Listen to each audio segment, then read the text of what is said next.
এটি কিন্তু একটি নির্বাচিত প্যানেল। নির্বাচিত প্যানেল এই অর্থে যে আমরা বাংলাদেশ জাতীয়তাবাদী ছাত্রদলের যে প্যানেলটি আমরা প্রকাশ করেছি সেটি আমাদের দলীয় অভ্যন্তরীণ ফোরামে আমাদের বিশ্ববিদ্যালয়ের যেই সুপার নেতৃবৃন্দ রয়েছে এবং সেন্ট্রালের সুপার নেতৃবৃন্দ রয়েছে তাদের ভোটাভুটির মাধ্যমে এই প্যানেলটি নির্বাচিত হয়েছে এবং এই প্যানেলটি আসলে মূলত একটি ইনক্লুসিভ প্যানেল, যেখানে আপনি জুলাই শহীদ পরিবারের সদস্য রয়েছে, যেখানে আপনি আদিবাসী পাবেন, যেখানে আপনি ক্রীড়াঙ্গনে ক্রীড়াবিদ পাবেন, যেখানে আপনি সাংস্কৃতিক ব্যক্তিত্ব পাবেন, যেখানে আপনি সামাজিক কর্মকাণ্ডে লিপ্ত ব্যক্তিবর্গ পাবেন। তো আমরা আসলে সবার সংমিশ্রণে আমরা একটি প্যানেল দিতে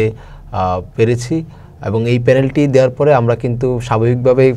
প্রচারণা শুরু করার আগেই কিন্তু আমরা একটা ব্যাপক সাড়া পেয়েছি শিক্ষার্থীদের কাছ থেকে এবং শিক্ষার্থীরা আসলে বাংলাদেশ জাতীয়তাবাদী ছাত্রদলের কাছ থেকে কিন্তু এরকম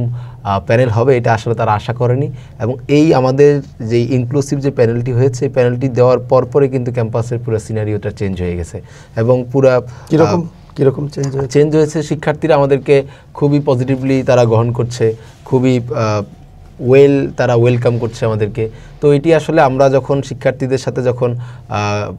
আমরা যখন দেখা করতে গেছি, কথা বলতে গিয়েছি, তারা আমাদের প্রতি খুবই পজিটিভ ছিল এবং তারা আমাদের থেকে প্রত্যাশা করে যে আগামীর যে বাংলাদেশ, আগামীর যে ডাকসু হতে যাচ্ছে সেখানে যাতে আমরা শিক্ষার্থীদের সাথে একসাথে হয়ে কাজ করি এবং সেই ব্যাপারে তারাও আশাবাদ ব্যক্ত করেছেন।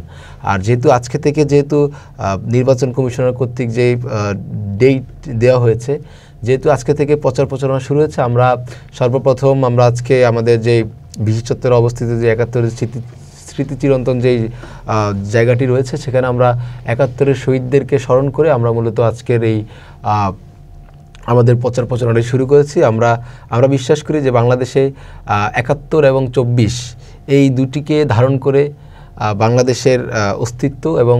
৭১ যদি না থাকে ২৪ আসলে এখানে কিছু না।